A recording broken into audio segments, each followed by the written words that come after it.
নমস্কার দর্শক বন্ধু, আজ আমি আপনাদের সঙ্গে রিটেল সেক্টরের সব থেকে গত 2 বছরে যে আলোচিত স্টক সেটাকে নিয়ে ডিসকাশন করব। তো আপনারা নিশ্চয়ই আন্দাজ করতে পেরেছেন কোন স্টকের কথা বলছি। যদি না আন্দাজ করতে পেরে থাকেন তাহলে বলবো স্টকের নাম হচ্ছে ভিটু রিটেল। তো স্টকের নাম আপনারা সবাই শুনেছেন এবং দেখেছেন গত 2 বছরে কিন্তু স্টকটা কিন্তু হিউজ রিটার্ন দিয়েছে, মানে বলতে পারেন মাল্টি ব্যাগার রিটার্ন দিয়েছে। তো চলে আসি স্টকের আলোচনা সম্পর্কে, যে এই স্টককে আমরা এই মুহূর্তে দাঁড়িয়ে কোন জায়গা থেকে দেখব এবং দেখব এই যে মাল্টিব্যাগার মানে স্টকটা রিটার্ন দিয়েছে, এই মাল্টিব্যাগার ফেজ আর চলবে নাকি মাল্টিব্যাগার যে ফেজটা ছিল সেটা খতম হয়ে গেছে। তো প্রথমে চলে আসবো হচ্ছে বিজনেস মডেল দিয়ে। কোম্পানি কি করে? কোম্পানি হচ্ছে ভ্যালু ফ্যাশন রিটেলার। সহজ ভাষায় বলতে গেলে খুব কম দামি জামা কাপড়, মানে হচ্ছে 300 থেকে 500 টাকা রেঞ্জের মধ্যে যে সমস্ত মানে পুরুষদের জন্য বলুন, মহিলাদের জন্য বলুন, বাচ্চাদের জন্য বলুন, যে সমস্ত জামা কাপড় আছে সেই সমস্ত জামা কাপড় তারা বিক্রি করে।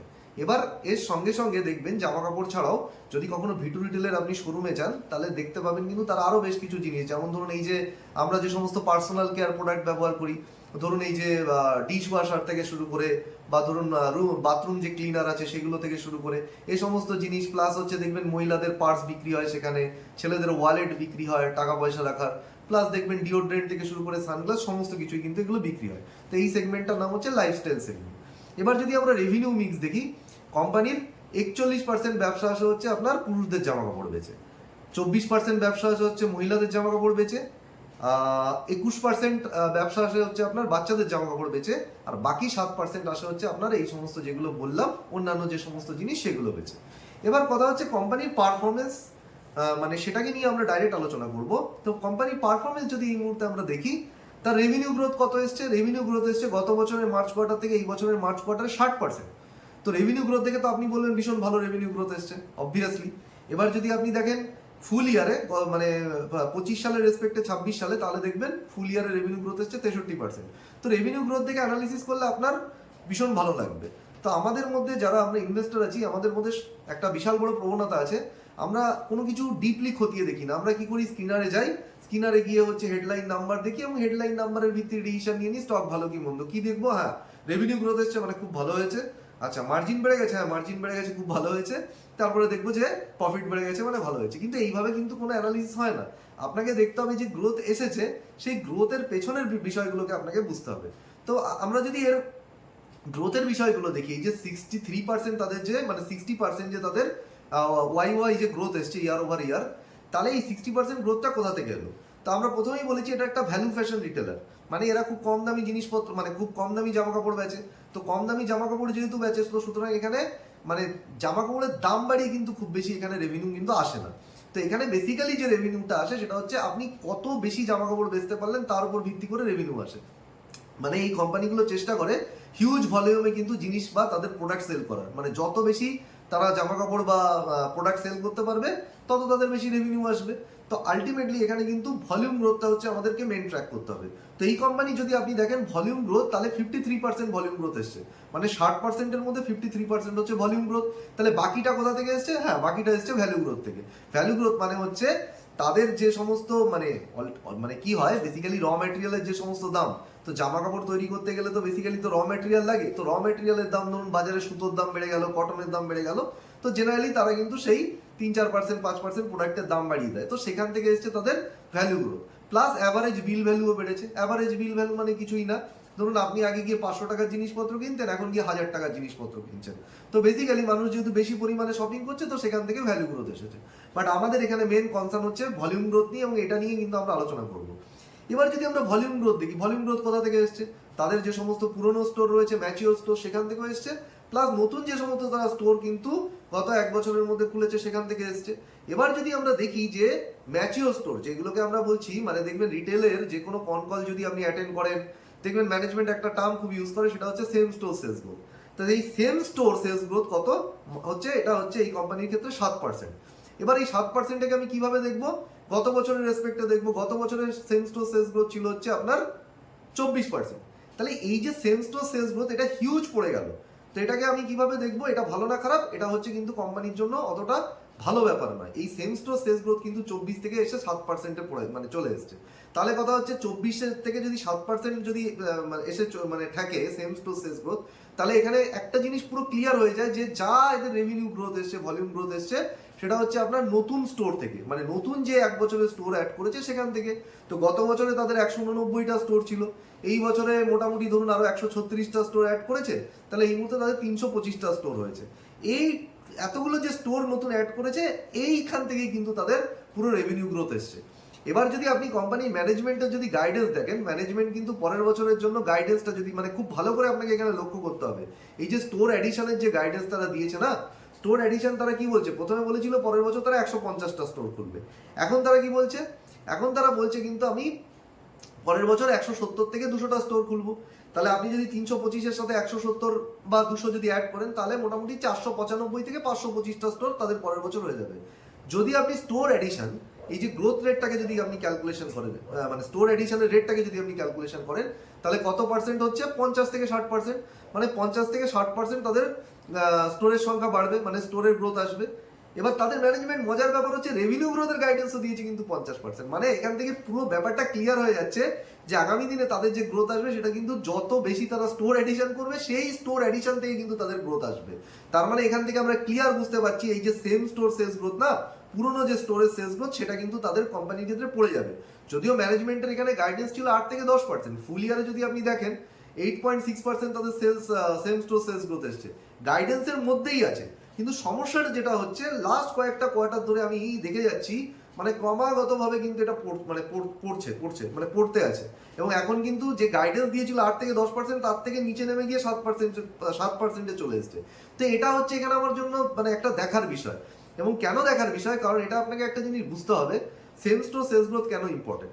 কারণ হচ্ছে দেখুন, এই কোম্পানি তো হচ্ছে একটা মানে কি বলবো, ভ্যালু ফ্যাশন রিটেলার। তো জিনিসের দাম বাড়িয়ে এখানে মানে জিনিসের দাম বাড়িয়ে এখানে কিন্তু গ্রোথ আসার চান্স নেই, তাহলে আলটিমেটলি ভলিউম গ্রোথই আসবে। এবার ভলিউম গ্রোথ হচ্ছে আমরা কোথা থেকে বাসবো, এক হচ্ছে পুরোনো স্টোরের গ্রোথ থেকে, একটা নতুন স্টোরের গ্রোথ থেকে।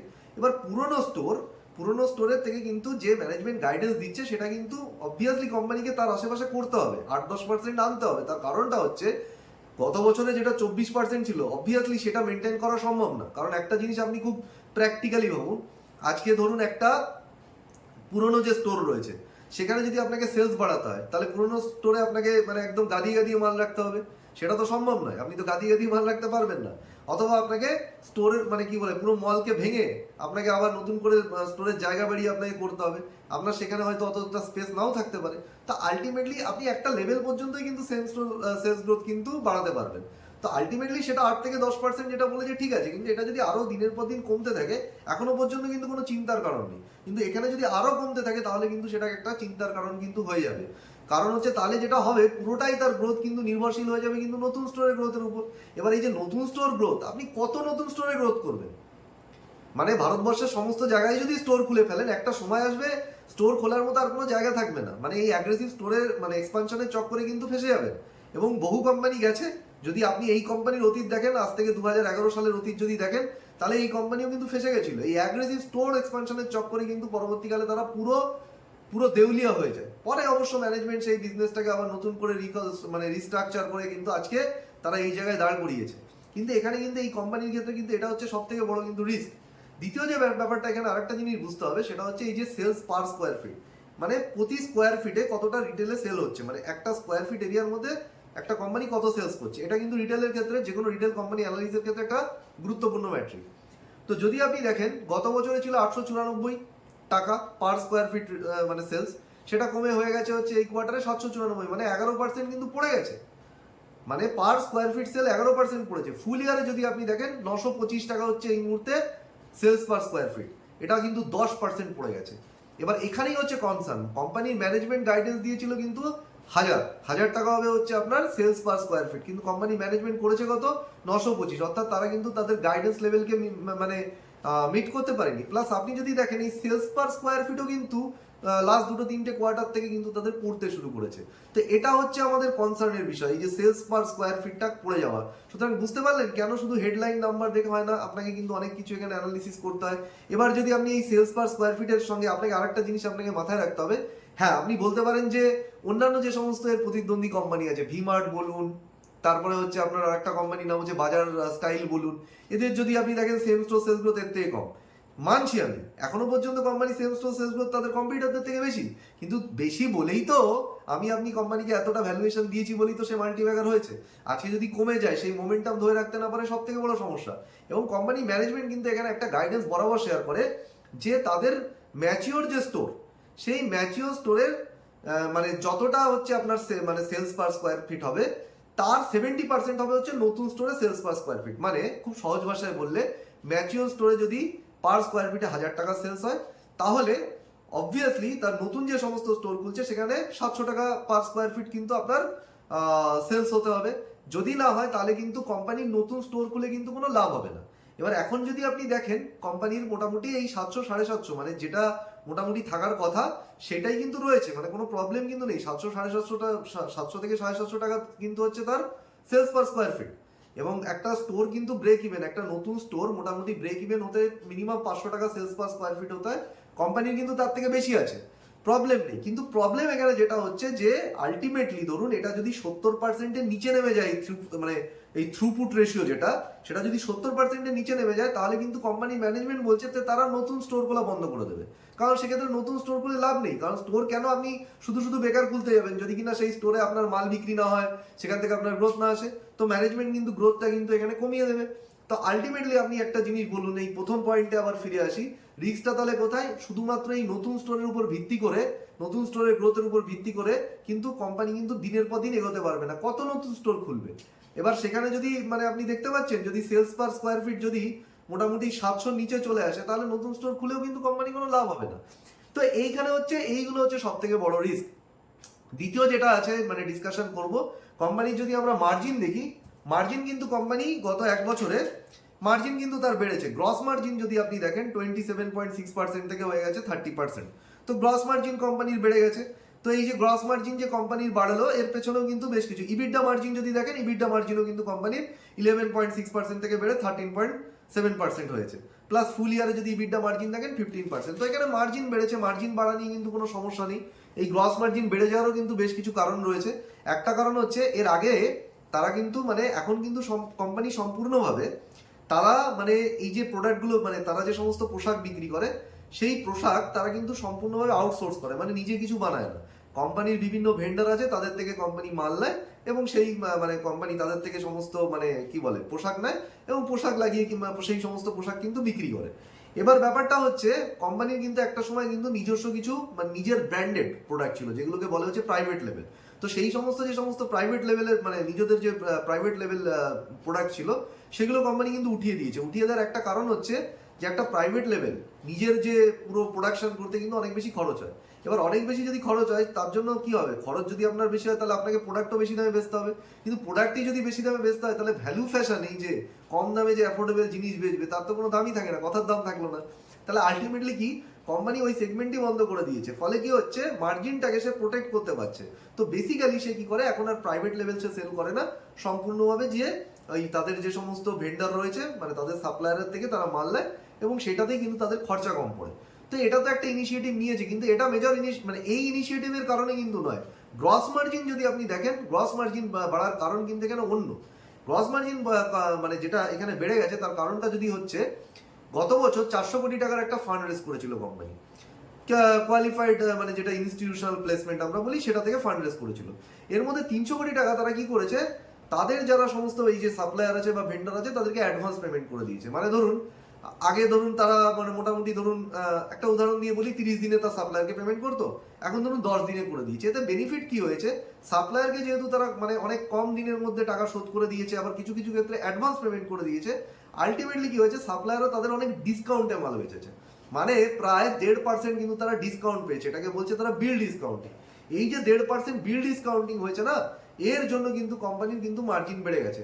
ফলে আলটিমেটলি দেখবেন মানে এক বছর যদি মানে ধরে দেখেন, কোম্পানির যেটা পেয়েবেল ডেজ মানে সাপ্লায়ারকে যত দিনে তারা পেমেন্ট করে সেই ডেজটা কিন্তু পড়ে গেছে। যেহেতু পেয়েবেল ডেজ পড়ে গেছে, আলটিমেটলি কিন্তু মানে যেহেতু সাপ্লায়ারদেরকে তারা কম দিনের মধ্যে টাকা শোধ করে দিচ্ছে, সাপ্লায়ার কিন্তু ডিসকাউন্ট দিচ্ছে হিউজ, সেই ডিসকাউন্টের কারণে কিন্তু কোম্পানির মার্জিন বেড়েছে। তো এখানে তো গ্রস মার্জিন বেড়ে গেছে এবং কোম্পানি ম্যানেজমেন্টের যদি আপনি গাইডেন্স দেখেন, 28 থেকে 30% গ্রস মার্জিনের গাইডেন্স দিয়েছে। এবং গ্রস মার্জিন কিন্তু একটা জিনিস যেটা এখানে মানে প্রেশার রয়েছে, সেটা হচ্ছে যে এই যে মোটামুটি ইয়ার্নের দাম মানে সুতোর দাম কিন্তু বেড়ে গেছে। তো সুতোর দাম বেড়ে গেছে বলে তাদের যারা আপনার সাপ্লায়ার রয়েছে তারাও কিন্তু মোটামুটি প্রোডাক্টের দাম কিছুটা বাড়িয়ে দিয়েছে। এর জন্য কোম্পানি বলছে যে আমরা 3-4% হচ্ছে আমাদের যে সমস্ত পোশাক আমরা বেচি তার দাম বাড়িয়ে দেবো। এই যে 3-4% দাম বাড়াবে মানে কত, 300 থেকে হয়তো প্রোডাক্টের দাম বেড়ে 310, 312, 315 হবে। এটা কিন্তু খুব বড় একটা ব্যাপার না, একটা মানে মানে কাস্টমারের জন্য এটা কোনো বড় ব্যাপার না। তা আলটিমেটলি গ্রস মার্জিন সেগমেন্টে কিন্তু কোনো কোম্পানির সমস্যা নেই। প্রবলেম যেটা এখানে হচ্ছে সেটা হচ্ছে ইবিডা মার্জিন নিয়ে। আমার কেন ইবিডা মার্জিনের সমস্যা, এই যে পয়েন্টটা আমি বললাম ভালো করে খেয়াল করুন। কোম্পানি দেখবেন ক্রেডিটার ডেজ যেটা মানে সাপ্লায়ারদেরকে যতদিনে পেমেন্ট করতো সেটা কমে এসছে, কমে এখন 79 দিনে চলে এসছে। এবার ম্যানেজমেন্ট বলছে এটাকে কমে 45 দিনে নিয়ে যাবে। তো 45 দিনে নিয়ে যাবে, এবার কথা হচ্ছে ওখান থেকে আর কত কমাবে, একটা সময় পরে কিন্তু আর কমাতে পারবে না। ফলে এই যে সাপ্লায়ারদের কাছ থেকে যে বিল ডিসকাউন্টিং এর বেনিফিট পাচ্ছে ততদিন পর্যন্ত পাবে যতদিন পর্যন্ত তারা এই অ্যাডভান্স পেমেন্ট করবে, কম দিনে টাকা দিয়ে দেবে, ততদিন পর্যন্ত। কিন্তু যখনই কিন্তু আবার এই ক্রেডিটার ডেজ বা সাপ্লায়ার ডেজ তো যে সেটা যখন নর্মাল জায়গায় চলে আসবে তখন কিন্তু সাপ্লায়াররা একে বিল ডিসকাউন্ট দেবে না। তো সাপ্লায়াররা যদি বিল ডিসকাউন্ট না দেয় তাহলে কিন্তু কোম্পানির মার্জিন পড়ে যাবে। প্লাস কোম্পানির ম্যানেজমেন্ট সবসময় বলছে যে আমরা যে এইখান থেকে বেনিফিটটা পাচ্ছি মানে আমাদের যে এই সাপ্লায়ারদেরকে থেকে যে বিল ডিসকাউন্টিং পাচ্ছি তার একটা অংশ আমরা পাস অন করে দেবো হচ্ছে আমাদের কাস্টমারকে, মানে আমরা কাস্টমারের থেকে পোশাকের দাম কম দেবো। তা আমার কথা হচ্ছে আলটিমেটলি সেটাই যদি হয় তাহলে আগামী দিনে তোমার ইবিডা মার্জিন ভাই আসবে কোথা থেকে? তো এটা কিন্তু একটা, আমি বলছি না আসবে না, কথা হচ্ছে কোম্পানি আসতেও পারে, কোম্পানি কিভাবে এটাকে ম্যানেজ করছে তার উপর আমাদের কিন্তু এখানে নজর রাখতে হবে। তো এইগুলো হচ্ছে কোম্পানির সামনে কিন্তু মানে রিস্ক। এবং আগে যে দুটো বললাম সেটা হচ্ছে সেম স্টোর সেলস গ্রোথ, এটার ট্র্যাজেক্টরি কোন দিকে যাচ্ছে আপনাকে খেয়াল রাখতে হবে। তার সঙ্গে হচ্ছে আপনার পার স্কোয়ার ফিটে সেলস, এর যে মানে ট্র্যাজেক্টরিটা আপনাকে কিন্তু খেয়াল রাখতে হবে। তো এই হচ্ছে কোম্পানির উপর ওভারঅল যদি ডিসকাশন। এবার যদি আমি অন্যান্য আর বেশ কিছু মানে জিনিস দেখি, একটা হচ্ছে তাদের ইনভেন্টারি ডেজ বেড়ে গেছে। ইনভেন্টারি ডেজ বেড়ে যাওয়ার কারণটা হচ্ছে আমরা জানি গ্লোবাল সাপ্লাই চেন প্রবলেম রয়েছে যুদ্ধের কারণে, সেই জন্য বহু কোম্পানি তাদের ইনভেন্টারি তাদের আগে থেকে মানে কিনে রেখে দিচ্ছে, মানে তাদের স্টক করে রেখে দিচ্ছে। তো সেই কারণে কিন্তু ইনভেন্টারি বেড়ে গেছে। তো ইনভেন্টারি এখন যেটা আছে সেটা কিন্তু কমে যাবে, কোম্পানি ম্যানেজমেন্ট বলে দিয়েছে, কোনো সমস্যা নেই এখানে। যেটা আরো দুটো তিনটে জিনিস এখানে আমাদেরকে মানে এখানে নজর রাখার মতো বিষয়, সেটা হচ্ছে কোম্পানি কিন্তু এখন যে জিওগ্রাফিতে মোটামুটি কাজ করতো বেসিক্যালি হচ্ছে তারা হচ্ছে উত্তর ভারতের কোম্পানি। এবার কিন্তু মানে তাদের মেন যে জিওগ্রাফি সেই জিওগ্রাফির বাইরেও কিন্তু বেশ কিছু জায়গায় তারা যাচ্ছে। তো তারা কিন্তু নতুন জিওগ্রাফিতে ঢুকছে। তো এই যে তারা বললাম পরের বছর যত স্টোর খুলবে তার 30-40% নতুন জিওগ্রাফিতে খুলবে। এবার নতুন জিওগ্রাফির মধ্যে রয়েছে গুজরাট, মহারাষ্ট্র, দক্ষিণের স্টেটগুলোতে তাদের কোনো প্রেজেন্স নেই, সেখানে যাচ্ছে। ফলে নতুন স্টেটে গেলে কিন্তু সেখানে কিন্তু কোম্পানির বিজনেসে প্রফিট আসতে দেরি লাগে, স্টোরগুলো ব্রেক ইভেন হতে দেরি লাগে। তো এখানে কিন্তু এটা আমাদেরকে দেখতে হবে যে স্টোরগুলো কখন ব্রেক ইভেন হচ্ছে না হচ্ছে। নেক্সট যেটা এখানে মানে মানে মানে আমার কনসার্ন হচ্ছে কোম্পানির লিজ জিনিসটা বুঝতে হবে। মানে কোম্পানি বেসিক্যালি এই যে তার যে সমস্ত স্টোরগুলো আছে না সেগুলো তো বেসিক্যালি সে নিজে জমি কিনে বানায় না, স্টোরগুলোকে কাউন্ট না কাউন্ট থেকে লিজ নেয় এবং লিজের জন্য সে একটা রেন্ট পে করে, একটা ভাড়া দেয়। এবার বেসিক্যালি আগে কি হতো লং টার্মের জন্য লিজ নিত, এখন কোম্পানি কি করছে শর্ট টার্মের জন্য লিজ নিচ্ছে, 1 বছরের জন্য লিজ নিচ্ছে এবং পরের বছর সেই লিজটাকে আবার রিনিউয়াল করছে। কিন্তু এতে একটা ভালো দিকও আছে খারাপ দিকও আছে। এক হচ্ছে যদি লিজকে আপনি 1 বছর পরে রিনিউয়াল করেন তাহলে নতুন করে নেগোসিয়েশন করতে পারবেন প্রাইস, আপনার অনেক সুবিধাও থাকবে। কিন্তু এখানে আরেকটা জিনিস ভেবে দেখবেন যে লং টার্ম লিজের যদি মানে লং টার্ম যদি একটা মানে রেন্টাল এগ্রিমেন্ট হয় 5 বছরের, তাহলে সেখানে আপনার মানে যে আপনাকে রেন্ট দিচ্ছে বলছে প্রতি বছর 10% করে ভাড়া বাড়াবে। মানে আলটিমেটলি কি হচ্ছে ভাড়া বেড়ে গেল আপনার কিন্তু সেখান থেকে তাড়িয়ে দেওয়ার আপনাকে প্রবণতা থাকছে না। এখানে সমস্যাটা কি, মানে খুব সহজ ভাষায় যদি বলি, আপনি ধরুন একটা বাড়ি ভাড়া নিয়েছেন এবং সেখানে ধরুন আপনার 5 বছরের চুক্তি হয়েছে, বাড়িওয়ালা বলছে প্রতি বছর 5% করে বাড়ি ভাড়া বাড়াবে। তো আলটিমেটলি কিন্তু আপনার উঠে যাওয়ার চান্স নেই যেহেতু চুক্তি হয়ে গেছে 5 বছরের। কিন্তু ধরুন আপনি যদি 1 বছরের চুক্তি করেন, 1 বছরের চুক্তি করলে কি হবে, আলটিমেটলি বাড়িওয়ালা 1 বছর পরে তখন আপনি নতুন চুক্তি করতে গেলেন, দেখা গেল সে একটা মানে ভাড়াটে পেয়ে গেল যে আপনার থেকেও কিন্তু বেশি বাড়ি ভাড়া দিতে রাজি আছে। তো এটা কিন্তু একটা সমস্যা। এবার একটা কোম্পানি যদি তার স্টোরকে বন্ধ করে এক জায়গায় আবার এক জায়গায় খুলতে হয় সেগুলো কিন্তু কোম্পানির জন্য ভালো না। তো এইগুলো হচ্ছে মোটামুটি মানে এই জিনিসগুলো নজর রাখতে হবে। এগুলো যে একটা মানে আমি বলতে চাইছি এই মুহূর্তে বিশাল বড় কোম্পানির সামনে প্রবলেম বা সমস্যা এমন কিন্তু নয়। তো এইগুলো হচ্ছে মোটামুটি দেখার বিষয়। আর একটা জিনিস যেটা আমার মোটামুটি মানে ভালো লাগেনি, সেটা গত কোয়ার্টারে কনকলাই ম্যানেজমেন্ট বলেছিল, সেটা হচ্ছে কি তারা অমনি চ্যানেল প্রেজেন্স, মানে খুব সহজ ভাষায় বলতে গেলে এখন তো শুধুমাত্র তাদের ফিজিক্যাল স্টোর আছে। আপনি যাই বিটু রিটেলের যে মল আছে সেখানে যাই গিয়ে শপিং করি। তো বিটু রিটেল কি করছে, অনলাইনেও কিন্তু তারা মাল ডেলিভারি করতে চাইছে। অনলাইনে মাল ডেলিভারি মানে তাদের একটা অ্যাপ থাকবে, সেখানে আপনি অর্ডার দেবেন, তাদের ডেলিভারি বয় আপনার বাড়ি এসে মানে পুরো পোশাকটা দিয়ে যাবে। কোথা থেকে এই পোশাকটা দিয়ে যাবে, পোশাকটা দিয়ে যাবে ভি টু রিটেলের যে ফিজিক্যাল স্টোর আছে, মানে যেখানে আপনি গিয়ে ড্রেস কিনি, সেখান থেকে এনে আপনার বাড়ি দিয়ে যাবে। মানে তারা তাদের যে নিজেদের স্টোর আছে সেটাকেই ওয়্যার হাউস হিসেবে ব্যবহার করবে অনেকটা। তো ব্যাপারটা হচ্ছে এই মডেল কিন্তু কখনো সফল হয়নি। আপনি যদি দেখেন এর আগে ভিমার্ট এই মডেল ট্রাই করার চেষ্টা করেছে, তো সেখানে কিন্তু তারাও ফেল করেছে। তো এই মডেল জুডিও এক সময় ট্রাই করার চেষ্টা করেছে, তো এই মডেল কিন্তু চলে না। তো এইগুলো হচ্ছে কনসার্ন। তো আলটিমেটলি যদি মূল তিনটে আমি কনসার্ন দেখি, একটা হচ্ছে আমার সেলস পার স্কোয়ার ফিট পড়ে যাচ্ছে, সেকেন্ড যেটা আমার সেটা হচ্ছে আমার হচ্ছে সেম স্টোর সেলস গ্রোথ পড়ে যাচ্ছে। কারণ এখানে একটা জিনিস মাথায় রাখবেন, আলটিমেটলি একটা সময় পরে কি হবে, আপনি আর স্টোর খুলতে পারবেন না। আর যেদিনই আপনার স্টোর খোলা বন্ধ হয়ে যাবে, নতুন স্টোর খোলা, আপনার কোম্পানি ফিনিশ। আপনার কোম্পানি কিন্তু মানে ইন দ্য ভোগাম্মা। তো আলটিমেটলি যেটা দাঁড়ালো সেটা হচ্ছে, এখন থেকে যদি আমি বলি, এই মাল্টিব্যাগার যে স্টোরিটা এই কোম্পানিকে ঘিরে, যেটা গত 2-3 বছর ধরে মাল্টিব্যাগার হয়েছে, সেইখান থেকে কিন্তু আমি ধীরে ধীরে দেখতে পাচ্ছি অবস্থা কিন্তু ডিটোরিয়েট করছে। তো আমার মোটামুটি পার্সোনাল এই কোম্পানিতে ইনভেস্ট ছিল, তো মোটামুটি আমিও কিন্তু এখান থেকে 8-10 গুণ প্রায় কিন্তু রিটার্ন বানিয়েছি গত 2-3 বছরে। কিন্তু ব্যাপারটা হচ্ছে মানে 23 সালের পর থেকে যদি আমি দেখি, কিন্তু আমি কিন্তু এখানে আমার পজিশনটা প্রায় গত 2 কোয়ার্টার আগে, মানে আমি লাস্ট 2-3 কোয়ার্টার ধরে দেখছি যে মানে আগের মতো সিচুয়েশনটা আর নেই। তো মোটামুটি 70% কিন্তু আমি সেল করেছিলাম, প্লাস এখন কিন্তু পুরো এক্সিট করে নিচ্ছি। কিন্তু এটা কোনো স্টক রেকমেন্ডেশন না, হতে পারে আমি সম্পূর্ণভাবে ভুল, আমার ডিসিশন সম্পূর্ণভাবে ভুল। হয়তো আপনি এই স্টকে ইনভেস্ট করলেন, কোম্পানি হয়তো পারফরমেন্স ভালো করে গেল, আপনি বিশাল রিটার্ন পেয়ে গেলেন। যে জন্য আপনাকে যেটা করতে হবে, যে জিনিসগুলো বললাম সেগুলো ট্র্যাক করুন, মার্জিনকে ট্র্যাক করুন, সেলস পার স্কোয়ার ফিট দেখুন প্রত্যেক কোয়ার্টারে বাড়ছে কিনা, সেম স্টোর সেলস গ্রোথ প্রত্যেক কোয়ার্টারে বাড়ছে কিনা। এইভাবে যদি দেখেন যে সেগুলো বাড়ছে, তাহলে অবভিয়াসলি আমরা আবার সেটাকে নিয়ে নতুন করে আলোচনা করব, নতুনভাবে দেখবো তার কি প্রসপেক্ট আছে। কিন্তু যদি সেগুলো না বাড়ে, দিনের পর দিন কমতে থাকে, ওই শুধু হেডলাইন গ্রোথ, স্কিনারে গিয়ে দেখে নিলাম সেলস গ্রোথ বেড়ে গেছে, মার্জিন বেড়ে গেছে, ওভাবে ইনভেস্টমেন্ট করে কিন্তু আপনি কোনো সুবিধা করতে পারবেন না, মাল্টিব্যাগার বানাতে পারবেন না। তো এই বলে আমি আমার বক্তব্য শেষ করছি। আশা করি ভিডিওটা আপনাদের ভালো লাগলো। যদি ভালো লেগে থাকে তবে লাইক, শেয়ার এবং সাবস্ক্রাইব করবেন। তো অন্য একটা ভিডিওতে আবার দেখা হবে। ভালো থাকবেন।